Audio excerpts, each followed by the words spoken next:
Bom dia. A Operação Boca Livre foi desencadeada ontem, com a participação da Controladoria Geral da União. Dinheiro do Fundo da Cultura, da tal Lei Rouanet. Vocês lembram daquele casamento luxuosíssimo em maio, em Jurerê, Santa Catarina? Foi custeado pelos impostos nossos. Estão achando que foram 25 milhões desviados assim, mas pode chegar a 58 milhões. Mandados de busca e apreensão em 29 empresas.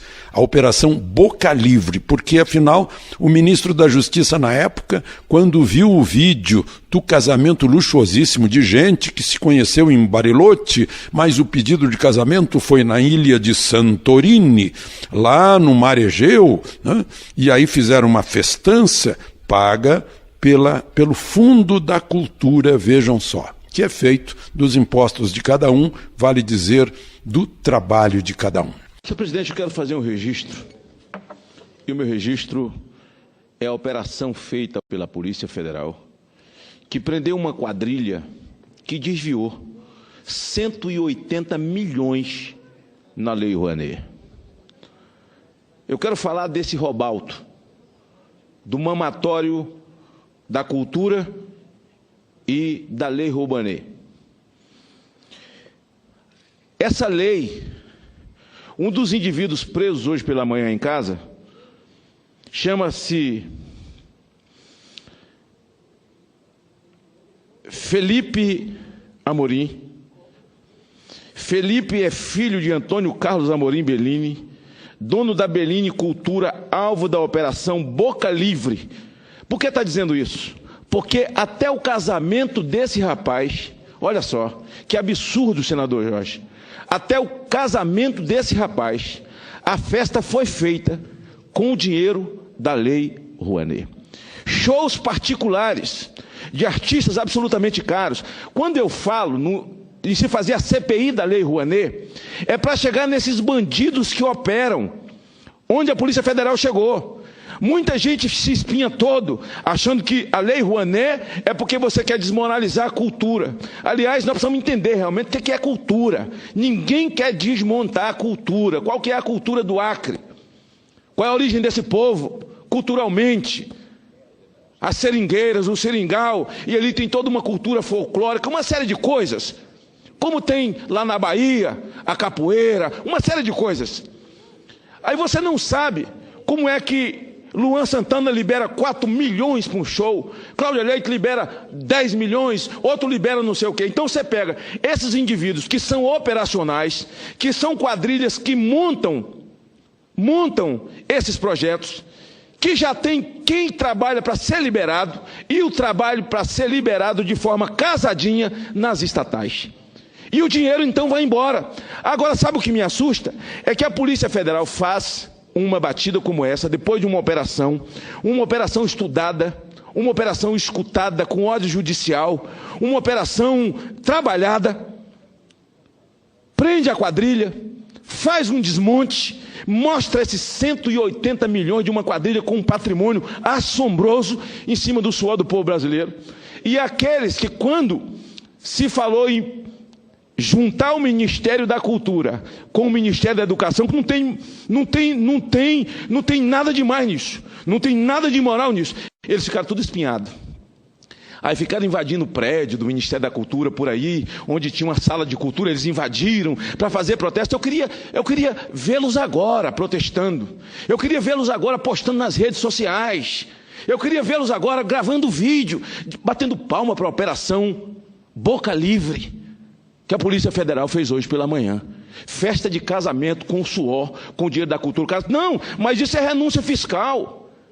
A Lei Rouanet é o empresário que dá parte do lucro dele e faz, era o que ele ia pagar de imposto, então ele tem autorização, ele faz a renúncia. Mas a renúncia fiscal, quando você paga imposto, o imposto é para creche, o imposto é para fazer estrada, o imposto é para fazer esgoto, o imposto é para fazer escola. Quando você faz a renúncia fiscal, você renunciou uma creche, você renunciou uma escola, você renunciou uma estrada em favor dessa baboseira.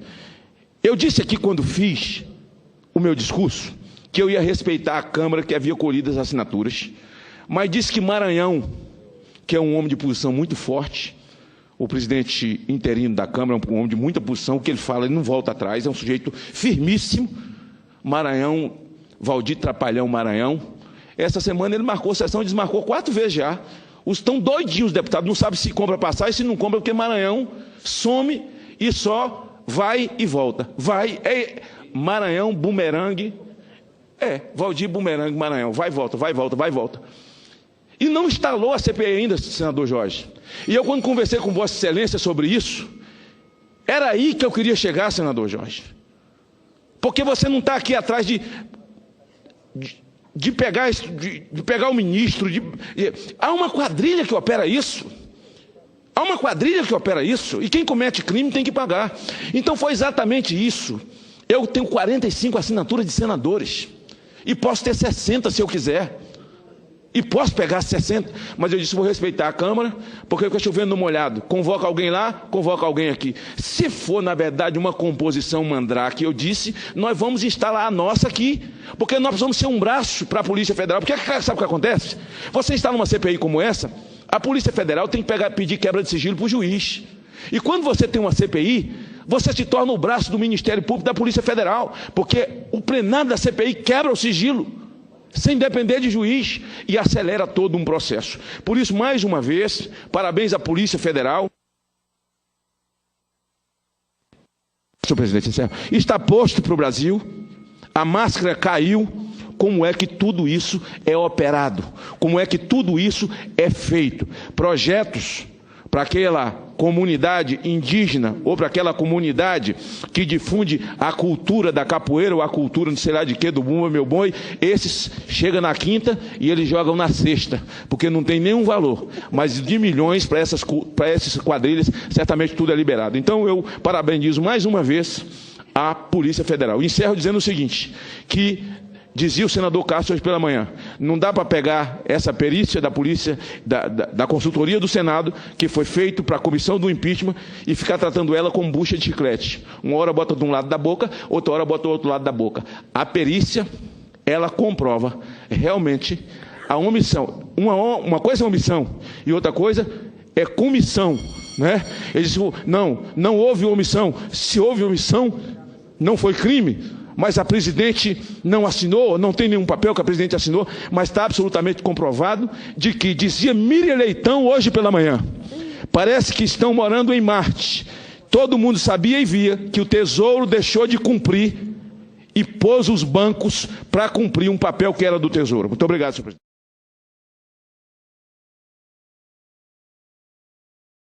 O meu destaque final hoje é uma página do jornal Folha de São Paulo, página A8, que tem 2 matérias, acho que são muito interessantes, e que tem uma ligação entre si. A primeira, aniversário de Lula, tem romaria de petistas a Instituto em São Paulo. Então aparece o Lula soprando umas velhinhas ali numa foto tirada pelo fotógrafo do Instituto Lula, que inclusive trabalhava na CBF. Não sei como ele fazia as duas coisas, tal. Mas agora parece que só está no Instituto Lula, tal. E é interessante que quando eu li a reportagem ele ganhou vários presentes, mas as pessoas que foram visitá-los, muito poucos por sinal, acho que não chega a 20 pessoas, menos que isso, né? Porque ele está totalmente isolado, hoje ele está indo para o declínio e logo para a cadeia. Todos levaram bebidas, curioso como presente. Levavam uísque, vinho, cachaça. Ninguém levou um livro, por exemplo. Será que, né? Poderia ter sido bom, o Código Penal, pensei até. Podia ser uma boa sugestão, vocês sabem que eu gosto desse senhor, levar um Código Penal, ele podia passear pelas folhas, procurando aonde pode o seu currículo ser identificado, qual artigo, em qual penalidade e tal. Mas é interessante ver se todo mundo, pouquíssima gente foi visitá-lo, né? Mas todos levando bebida e tal. Acho que é importante registrar, inclusive ex-ministros, que fazia tempo, Olha como faz bem a gente não ouvir mais falar deles, né? Em Jacques Wagner, por exemplo. Não faz bem não ouvir mais falar em Jacques Wagner. Não há nada que pague.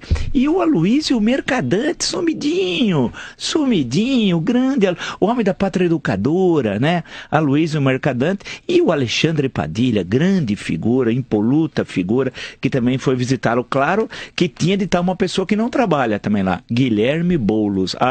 Sem Guilherme Boulos, isso aí, o Lula ia sentir muita falta. Guilherme Boulos, que até hoje eu gostaria, por favor, se fizesse a gentileza, pode fotografar, manda para o WhatsApp aqui para a PAN, aonde você trabalha. Eu gostaria de ver o registro da sua carteira profissional.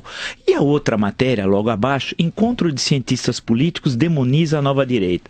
É a reunião da Ampox, que é realizada anualmente, né, em Caxambu, que é a Associação Nacional dos Pesquisadores Universitários em Ciências Sociais. Eu acho que ali parece ser mais uma reunião do PT e da choradeira dos petistas, porque o título da matéria, Encontro de Cientistas Políticos, demoniza a nova direita. Eu fui ler as frases dos, entre aspas, cientistas políticos. Meu Deus do céu, eu fiquei assustado pela mediocridade, né? Com todo respeito, né? Tentando analisar por que o eleitorado, por exemplo, em São Paulo escolheu o João Dória, que é o que está implícito na matéria tal, tentando entender como que o eleitorado cometeu esse equívoco. Porque para eles isso daqui é equívoco. A escolha de propostas que não são as do projeto do criminoso do poder ou de seus asseclas, PCdoB, PSOL e outros, é um erro. Para eles é erro. Quer dizer, eles não entendem que é um movimento do eleitorado que escolhe livremente no que quer votar. Nós vivemos num período de amplas e plenas liberdades democráticas tal. Mas os tais, entre aspas, cientistas políticos, né, não conseguem compreender o Brasil. E o impeachment e toda a modernização política que está ocorrendo no Brasil está se confrontando contra essa leitura da história desses pseudos cientistas políticos que não entenderam e não entendem o Brasil contemporâneo. Veja também os outros vídeos do canal e deixe seu comentário. SeuTube. Notícias, humor, diversão, informação. Inscreva-se no canal e deixe seu like se gostou.